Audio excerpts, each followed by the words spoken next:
Assalamualaikum warahmatullahi wabarakatuh. Perkenalkan, nama saya Elza Putri-Amsyah dari kelas MB 4409 dengan NIM 14012000014. Halo semuanya, di sini saya akan menjelaskan dan memaparkan materi tentang leverage. Adapun beberapa pokok pembahasan yang akan kita bahas pada kali ini. Yang pertama ada definisi leverage, yang kedua ada operating leverage, yang ketiga ada financial leverage, yang keempat ada perbedaan antara risiko bisnis, risiko operasi, dan risiko keuangan. Yang kelima ada degree of operational leverage, lalu ada degree of financial leverage, dan leverage gabungan. Lalu di sini juga saya akan mencantumkan beberapa contoh soal tentang leverage itu sendiri. Langsung saja ke pembahasannya. Apa sih itu leverage? Definisi leverage merupakan penggunaan aset dan sumber dana atau source of funds oleh perusahaan yang memiliki biaya tetap dan bertujuan untuk meningkatkan keuntungan potensial pemegang saham. Lalu ada operating leverage, yaitu hal yang berkaitan dengan biaya tetap yang dikeluarkan oleh perusahaan pada tingkat penjualan tertentu dengan menggunakan operating leverage perusahaan dan mengharapkan adanya perubahan penjualan yang akan mengakibatkan perubahan laba sebelum bunga dan pajak yang lebih besar. Lanjut ada financial leverage. Financial leverage merupakan penggunaan dana atau hutang yang menyebabkan perusahaan harus menanggung beban tetap berupa beban bunga atau perusahaan yang menggunakan sumber dana dengan beban tetap dan dikatakan bahwa perusahaan mempunyai leverage keuangan atau financial leverage. Kita lanjut ke perbedaan antara risiko bisnis, risiko perusahaan, dan risiko keuangan.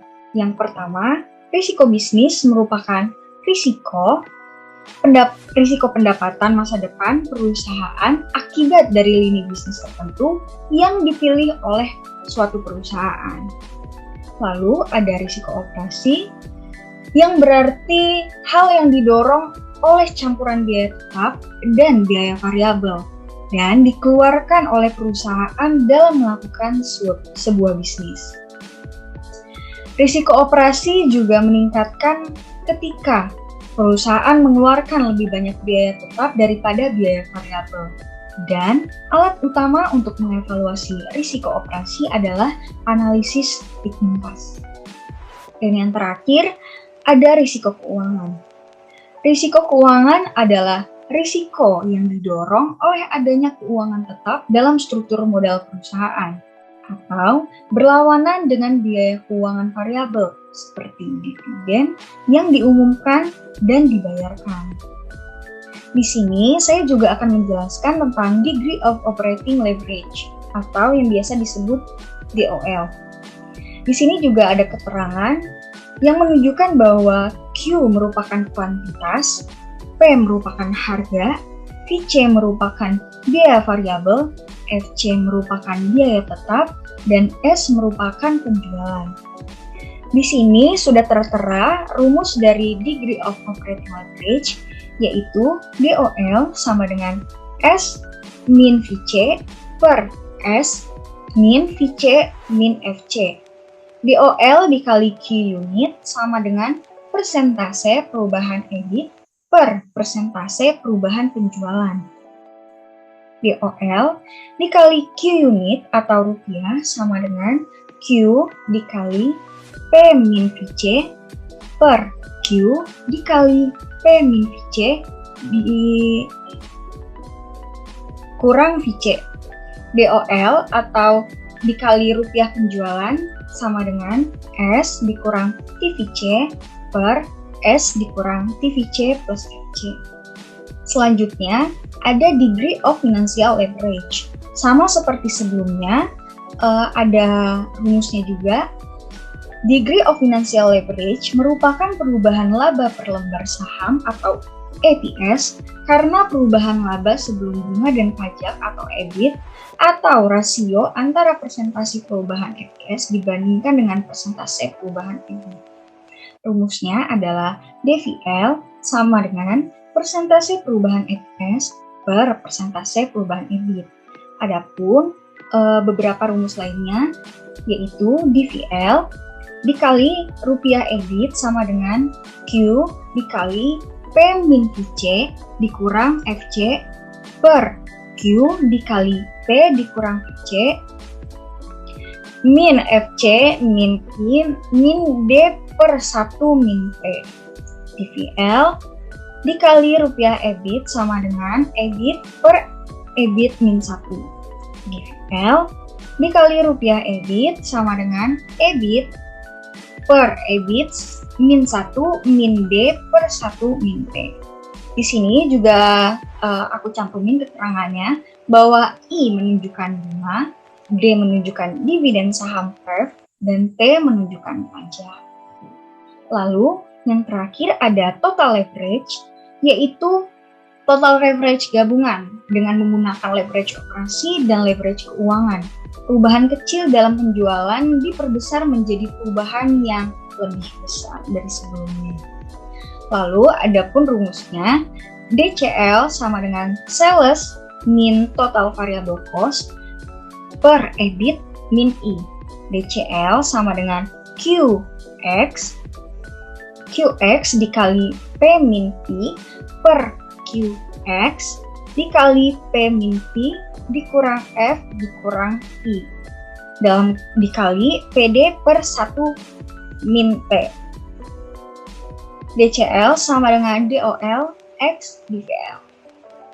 Di sini juga aku sebutin keterangannya bahwa Q menunjukkan unit yang diproduksi dan dijual, P merupakan harga atau unit, V merupakan biaya variabel atau unit, F merupakan biaya tetap, dan PD merupakan dividen pilihan.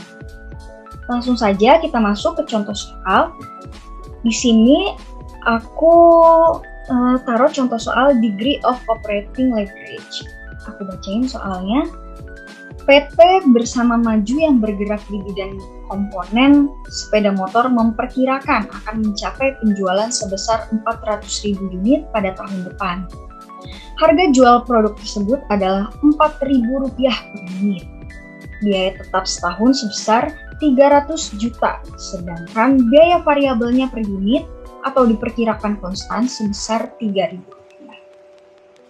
Yang menjadi pertanyaan atau yang ditanyakan, yang A, berapa DOL pada penjualan sebesar 400.000 unit tersebut? Yang B, apabila perusahaan tersebut memperkirakan akan mampu menjual sebesar 500.000 unit pada tahun depan, bagaimana efek dari perubahan penjualan terhadap EBIT? Di sini juga sudah ada jawabannya, teman-teman. Dulu. Yang A, untuk yang A, degree of operating leverage atau DOL pada penjualan 400.000 unit adalah DOL sama dengan Q dikali P min V per Q dikali P min V dikurang FC.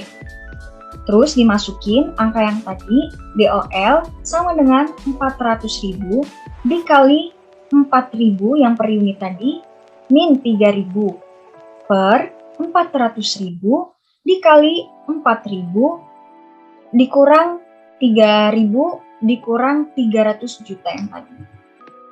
DOL sama dengan 400 juta per 100 juta. Jadi itu dibagi hasilnya jadi 4. Untuk yang B, efek perubahan penjualan terhadap EBIT atau earning before interest and tax itu dibuat dulu tabelnya. Lalu langsung aja dimasukin angka-angka yang tadi. Lalu ada volume penjualan peningkatan 25% dan EBIT meningkatkan 100% dan DOL-nya dibagi 100% dan DOL-nya 100% per 25% sama dengan 4 hasilnya. Oke, aku masih ada contoh soal yang lain.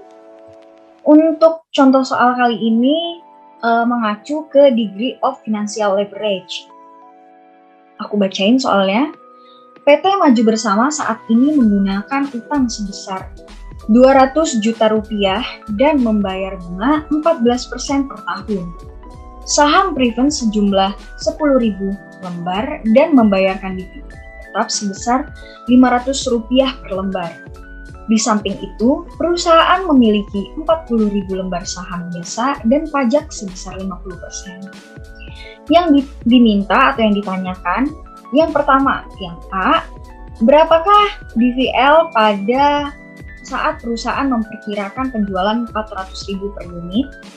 Dan yang B, apabila perusahaan tersebut memperkirakan akan mampu menjual sebesar 500.000 unit pada tahun depan, bagaimana efek dari perubahan EBIT terhadap EPS?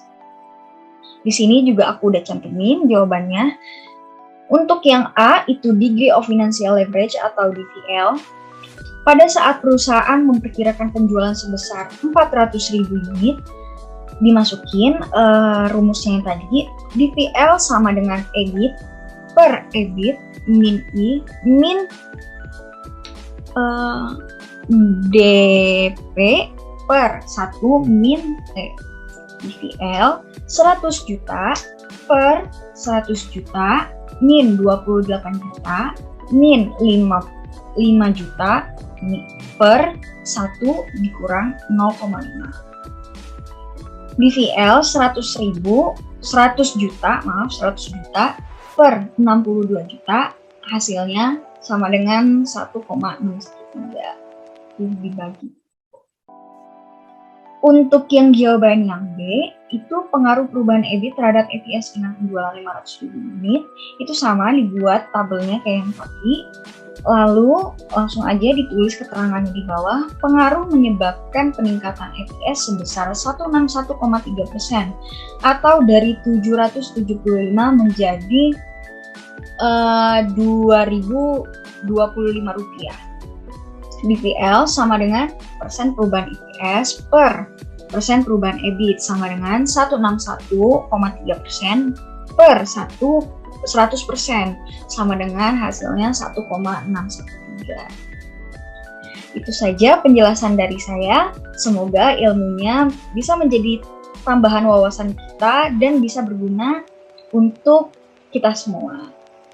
Baik, lebih dan kurangnya mohon dimaafkan. Wassalamualaikum warahmatullahi wabarakatuh.